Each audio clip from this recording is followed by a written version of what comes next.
अच्छा, एक सवाल पूछता हूँ। असली डर किससे लगता है? किसी अंधेरे कमरे में बैठे भूत से, या उस चमकती हुई कुर्सी पर बैठे इंसान से जो सिर्फ एक कलम चलाकर लाखों लोगों की जिंदगी तबाह कर सकता है? बहुत गहरा सवाल है। और यकीन मानिए ये सवाल 2024 की मलयालम फिल्म ब्रह्मायुगम की एक तरह से आत्मा है। आज हम इसी फिल्म की चीरफाड़ करने वाले हैं। ये कोई मामूली हॉरर फिल्म नहीं है। बिल्कुल नहीं।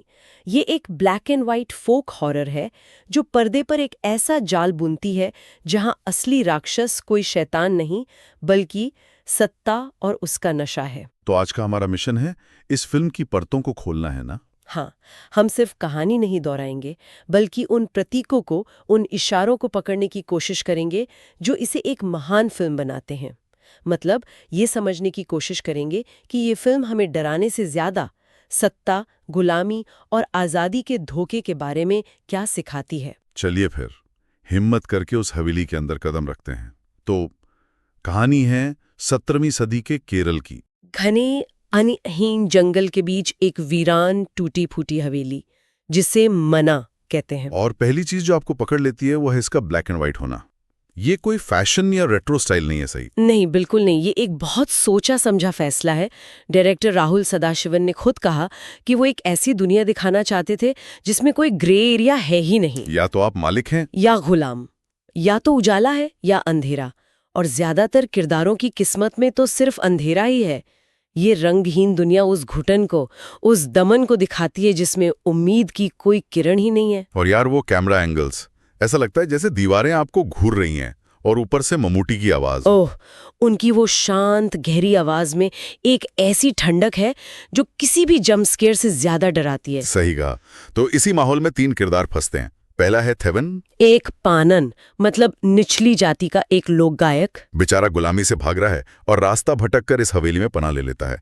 उसकी बस एक ही ख्वाहिश है, आजादी। और हवेली में उसका स्वागत करता है कोडुमोन पोट्टी, ममूटी का किरदार, हवेली का बुजुर्ग मालिक। पहली नजर में तो बहुत मेहमान नवाज लगता है, बहुत विद्वान लगता है। वो थेविन से कहता है, तुम बहुत अच्छा गाते हो, यहीं रहो, मेरे लिए गाओ, तुम्हें किसी चीज की कमी नहीं होगी। लेकिन उसकी मुस्कुराहट के पीछे कुछ बहुत डरावना छुपा है। और तीसरा कौन है? रसोइया, एक ऐसा नौकर जो शायद पीढ़ियों से वहीं है। वो मुश्किल से बोलता है, उसकी आंखों में एक अजीब सा डर और वफादारी का मिला जुला भाव है। वही तो थेवन को पहली चेतावनी देता है ना, यहाँ कुछ भी सवाल मत करना और भागने की तो सोचना भी मत। यहीं से दिमाग में खतरे की घंटी बजने लगती है। ये सिर्फ 3 लोग नहीं लगते। नहीं, ऐसा लगता है जैसे कोई पूरा समाज एक घर में सिमट गया हो। आपने बिल्कुल सही पकड़ा। ये एक छोटा सा सामंती समाज है। पुट्टी सबसे ऊपर है, मालिक। सत्ता। रसोइया वो वफादार गुलाम है जिसने व्यवस्था से समझौता कर लिया है। वो अब सवाल नहीं पूछता। और थेवन वो बाहरी आदमी है जिसे लगता है कि वो आजाद हो सकता है, लेकिन वो अनजाने में एक और बड़ी जेल में आप फंसा है। और जैसे जैसे थेवन वहां रहता है, हवेली के राज खुलने लगते हैं। उसे अजीब अजीब आवाजें सुनाई देती हैं।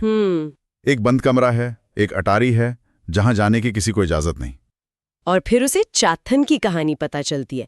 ये चाथन कौन है? कोई लोकल भूत प्रेत? चाथन केरल की लोक कथाओं का एक बहुत शक्तिशाली जिन या कह लीजिए दानव है। कहानी यह है कि पुट्टी के पूर्वजों ने उसे अपनी सेवा के लिए हासिल किया था। वो एक गुलाम था, पर जादुई शक्तियों वाला गुलाम। लेकिन पुट्टी परिवार ने उसकी शक्तियों का गलत इस्तेमाल किया, उसे सालों तक प्रताड़ित किया। बिल्कुल। तो अब थेवन को लगता है कि हवेली में चाथन का साया है।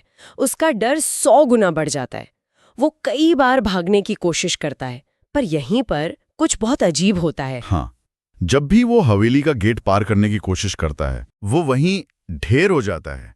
उसकी याददाश्त चली जाती है, यहां तक कि वो अपना नाम तक भूल जाता है। ये क्या है? कोई काला जादू? ये काले जादू से भी ज्यादा खतरनाक चीज है। इसे मेमोरी हॉरर कहते हैं। ये बड़ा दिलचस्प फंडा है। सोचिए, किसी को हमेशा के लिए गुलाम बनाने का सबसे कारगर तरीका क्या हो सकता है? जंजीरें? नहीं। सबसे कारगर तरीका है उसकी याददाश्त छीन लो। उसे ये भुला दो कि वो कभी आजाद था। मतलब? अगर आपको याद ही नहीं कि आप कहां से आए थे, तो आप वापस जाने का सपना कैसे दिखेंगे? एग्जैक्टली। अगर आप किसी की पहचान, उसकी कहानी, उसका इतिहास ही मिटा दें, तो वो किसके खिलाफ लड़ेगा? किस चीज के लिए लड़ेगा? तो हवेली उसे दीवारों से नहीं, उसके दिमाग को हैक करके कैद करती है। ये एक मानसिक जेल है। ये इस बात का प्रतीक है कि कैसे सदियों से दमनकारी व्यवस्थाएं लोगों का इतिहास मिटाकर उनकी पहचान छीनकर उन पर राज करती आई हैं। वाह, ये तो बहुत डीप बात है। तो थीवन की आजादी की इच्छा को ही खत्म कर दिया जाता है। और जब लगता है कि थेविन इस जाल में पूरी तरह फंस चुका है और अब कोई उम्मीद नहीं बची, तभी कहानी एक ऐसा मोड़ लेती है जहां सिर्फ थेविन को नहीं बल्कि हमें भी एहसास होता है कि हम जिसे सच समझ रहे थे वो सबसे बड़ा झूठ था। फिल्म यहीं पर अपना सबसे बड़ा पत्ता खोलती है। पता चलता है कि हवेली का मालिक, जिसे हम कुदुमोन पुट्टी समझ रहे थे, वो पुट्टी है ही नहीं। वो चाथन है जो पुट्टी का भेस धरकर रह रहा है। मेरे तो होश उड़ गए थे ये देखकर। असली पुट्टी को तो उसने सालों पहले अटारी में कैद कर दिया था, जहां वो पागल होकर मर गया। मतलब जो मेहमान नवाजी का नाटक कर रहा था वो खुद एक गुलाम था जो अब मालिक की कुर्सी पर बैठ गया था। और एक और राज खुलता है, रसोइये का। हाँ, वो कोई मामूली नौकर नहीं बल्कि उसी पुट्टी परिवार का नाजायज बेटा है। उसकी वफादारी सब दिखावा था, वो बस मौके की तलाश में था कि कैसे चाथन को हटाकर वो खुद हवेली का नया मालिक बन जाए। सत्ता की लड़ाई में कोई किसी का सगा नहीं होता। तो इसका मतलब चाथन असल में विलेन है ही नहीं। मतलब वो तो खुद एक विक्टिम था जो अब मॉन्स्टर बन गया है। और यहीं पर फिल्म का सबसे बड़ा दाव है। वो हम एक राक्षस दिखाते हैं, लेकिन आखिर में सवाल पूछते हैं, क्या राक्षस पैदा होते हैं या बनाए जाते हैं?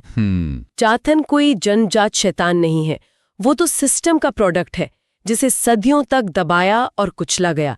जब उसे ताकत मिली तो उसने अपने जालिमों की ही नकल की। वो बदला लेने वाला उत्पीड़ित था जो अब खुद एक उत्पीड़क बन गया। तो चाथन कोई दानव नहीं बल्कि बिना नैतिकता के, बिना किसी लगाम के कच्ची शक्ति, रॉ पावर का प्रतीक है। और वो इस बात का जिंदा सबूत है कि कैसे जुल्म सहने वाला भी मौका मिलने पर अगला जालिम बन सकता है। बिल्कुल। समस्या किसी एक इंसान या दानव में नहीं है, समस्या उस सिंहासन में है, उस व्यवस्था में है जो हर बैठने वाले को राक्षस बना देती है। इस खुलासे के बाद तो फिल्म रॉकेट की तरह भागती है। अब थेवन और रसोइया दोनों दुश्मन एक हो जाते हैं। क्योंकि उनका दुश्मन एक है चाथिन। वो उसे फंसाने का एक प्लान बनाते हैं। हाँ, उन्हें एक गुप्त रास्ता मिलता है जो एक कमरे की ओर जाता है जहां एक दीपक जल रहा है। और उन्हें पता चलता है कि यही दीपक चाथन की शक्ति का स्रोत है। अगर उसे बुझा दिया तो चाथन कमजोर पड़ जाएगा और उसे एक संदूक में कैद किया जा सकता है। इसके बाद जो होता है वो पूरा एक्शन और थ्रिलर है। रसोइया चालाकी से चाथन की कमर से चाबी चुराता है। वो दीपक बुझाते हैं और फिर चाथन से उनकी जबरदस्त लड़ाई होती है। इस लड़ाई में पूरी हवेली में आग लग जाती है, सब कुछ जलने लगता है। और इसी उथल पुथल के बीच वो चीज सामने आती है जो सत्ता का सबसे बड़ा प्रतीक है, एक अंगूठी। हाँ, वो अंगूठी जो चाथन को नियंत्रित करती थी अब रसोइये के हाथ लग जाती है। थेवन उसे चीख चीख कर कहता है, फेंक दो इसे मत पहनो, ये सत्ता तुम्हें भी भ्रष्ट कर देगी। पर रसोइया उसकी एक नहीं सुनता। मुझे एक बात समझ नहीं आई, वो उसे नष्ट क्यों नहीं कर देता? आग में फेंक दे, किस्सा खत्म। ये एक शानदार सवाल है और यही फिल्म का सार छुपा है। जब मैंने पहली बार ये सीन देखा तो मुझे the Lord of the rings की याद आ गई, लेकिन वहां मकसद अंगूठी को नष्ट करना था।